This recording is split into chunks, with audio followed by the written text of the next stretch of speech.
నేను SCA president అయిన తర్వాత జగన్కు ముందు జగన్ తర్వాత అని క్లియర్ ఒక మార్కెట్ ఇవ్వచ్చు. మీరు 2 years బిఫోర్ వీడియోస్ మీరే చూస్తే సోషల్ మీడియాలో చాలా ఉన్నాయి.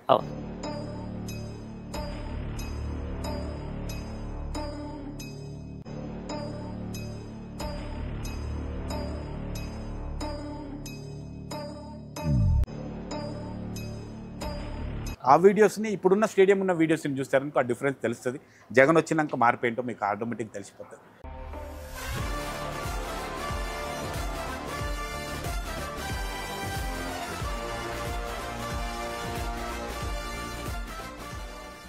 సో హెచ్సిఏ నాకు ఒక గొప్ప అదృష్టాన్ని ఇచ్చింది. హైదరాబాద్ క్రికెట్ అసోసియేషన్ దానికి నేను సర్వీస్ చేయాలని కట్టుబడి ఉంది. ఇంతకుముందుకు ఎప్పుడైనా హెచ్సిఏ పేరు చెప్తే కరప్షన్ అని సెలక్షన్లో రాంగ్ ప్రాసెస్ ఉంటాయని 50 మందిని పంపిస్తారని. ఇప్పుడు ఒక్కసారి కూడా కానీ నేను కరప్ట్ చేసిన అని కానీ సెలక్షన్ ప్రాసెస్లో తప్పు జరిగిందని ఒక్కటంటే ఒక్కటి కూడా నా మీద అభియోగం కూడా లేదు.